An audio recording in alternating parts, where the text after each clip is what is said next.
Good morning and welcome. My name is Aisha Willis. I am a career coach with E&ES. I am so excited to walk you through one of the most important tools in your job search, your resume. Today's goal is to help you understand how to sell your strengths and present yourself on paper. That is so mission critical in your job search. A few absolutes that I want to make sure to impose upon you is starting with the basics. No typos, no grammar mistakes. That's an automatic red flag for employers. And most importantly, always tell the truth, everyone. Your resume is a reflection of your integrity. The number one goal of your resume is to get past the applicant tracking system, okay? And into the hands of a real person. Once that happens, your next goal is to land the interview. Your contact information should be simple, clean, and centered at the top of the page. No nicknames or outdated email addresses like hotgirl2005. Stick with your name and a professional email, and one phone number is enough. A recruiter isn't going to try to reach you at multiple numbers. So your very best contact number will suffice. Now let's talk strategy. Objectives are simply outdated. They focus on what you want. Professional summaries, on the other hand, they do showcase what you bring to the table. Lead with your value, especially your skills and training. Keywords are how you get past the applicant tracking system. We are trying to uncrack the code here. Are you noticing a pattern? Use exact phrases from the job ad. Even things as simple as 3 years, the number three, or 3 years, the word three, THREE, that matters.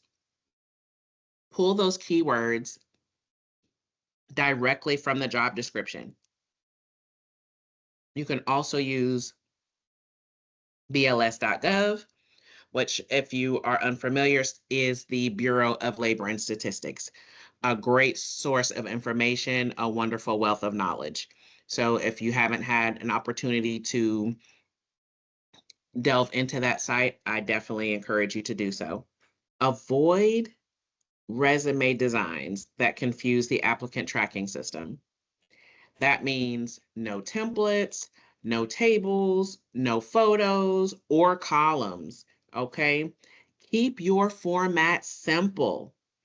Word documents with clean text work best. Now, in talking about skills, we're going to talk a little bit about technical skills as well as practical skills. Your resume should highlight both, okay? Your technical skills are your hard skills, that are specific to the job, okay? Diagnose and repair, trouble code scanners, brake repair and replacement, electrical systems, things of that nature. Those are your technical skills. Whereas your practical or your soft skills are going to be more like your communication, teamwork, organization. These things are very essential and highly valued to employers, but not always easily identifiable in a resume. So it's very important that you highlight those things as well. Now, with your bullet points, each bullet point should start with an action verb. It should be written in past or present tense correctly. We don't want to have going and gone or is and was in the same sentence, right? You want to keep your tense the same. Include metrics as far as like how much, how often, or how many. And use real examples, everyone. This helps to prove your value, being able to quantify and show the difference that you're making. Okay. And here's an example. Instead of I made sure my work area was clean, maintained a clean, organized, and professional work area at the end of every shift to ensure safety and health standards were met. Boom! That sounds much better and shows the impact that your work had on your environment. And here's an example of the bullet points in action. Contacted new and existing customers to discuss how I meet their vehicle needs. Contacted, starting with an action verb.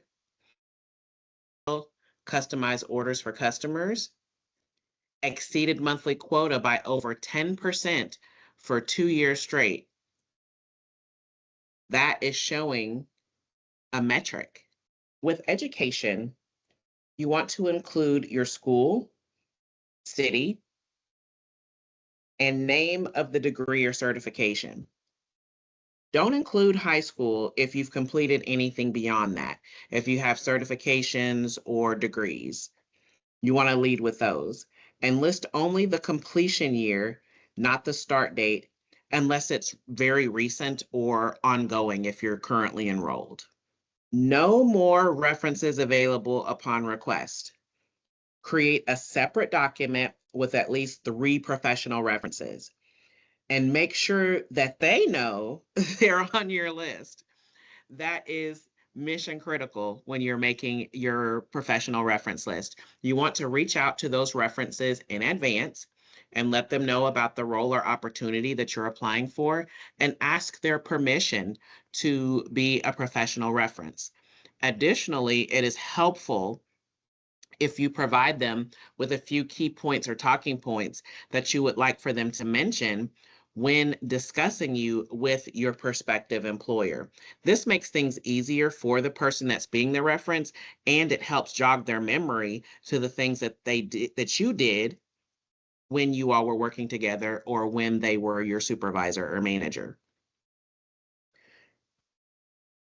Also, make sure that you update this list regularly.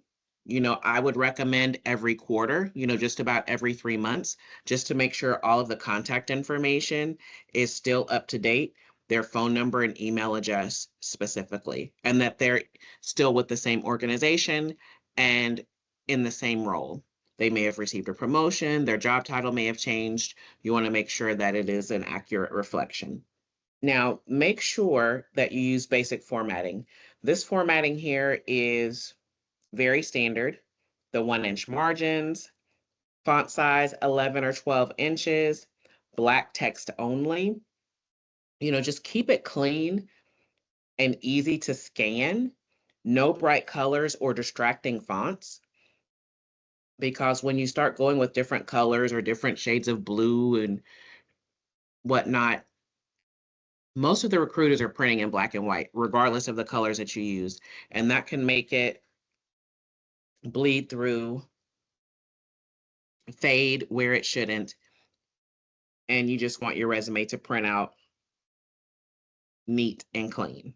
Length has always been a point of contention with a lot of resume writers, but the industry professionals have agreed in this day and time, 1 page if you have 10 years or less work experience, two pages if you have over 10 years of work experience. This is the most common. And 3 pages if you have an executive level experience or some sort of graphic experience, technical, that you need to enhance. But by all means, keep it concise. Remember, your resume is your highlight reel, not your autobiography. So we don't want chapters. Keep in mind, recruiters are not going to read a 5-page resume. They're just simply not. So you want to keep it as concise as you possibly can. Now let's talk about resume formats, okay? There are 3 resume formats. Chronological is generally the best way for a steady work history in the same field. Like if you have had multiple positions within healthcare, then chronological would work because you're in the same industry. Functional is used for career changers or those with gaps in employment, but recruiters are sometimes wary of it, to be quite honest. Hybrid is the most versatile and widely recommended format today. It is truly the best of both worlds because it is the combination of chronological and functional, and it's something that could be used whether you've had gaps, for school or whatever the reason is. It's highly useful and widely used and accepted. So you may say, okay, Aisha, you've given me 3 different resume formats. Well, which one is the best? As we're going through and you're looking at these, I am going to say that hybrid is a very strong default for most job seekers. That's the one that I would recommend. It highlights your skills while still showing your work history clearly. So if you're new to the workforce, changing careers, re-entering the workforce after a gap in employment, it is that safety net. It captures the full gamut of job seekers. So I would definitely say the hybrid format is the best. A few takeaways. Your resume is not your autobiography. It's your greatest hits. The top half of the first page is critical, so make it count. I know this may seem hard to believe, but you have just about 5 to 10 seconds to make an impression. So you want to make your value stand out. That's why it's so important to have the proper format at the top of your resume with your information clean and clear to read and capture, as well as your professional summary, because these are all the first few things that a recruiter is going to see. Okay. So you definitely want to make sure that you have that clear and easy to see your relevant skills.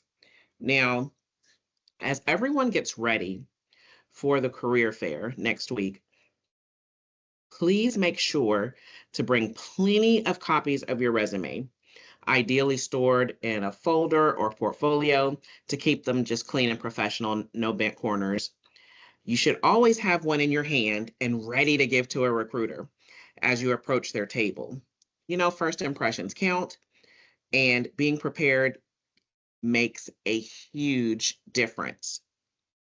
Now, if you need help formatting your resume, or you don't have a resume at all, I've got you covered. I'll drop a resume template in the chat for everyone to download and use, okay? It will help you plug in the information, and then you'll be able to transfer that into a resume. You all have put in the work. Now it's time to show it off with confidence.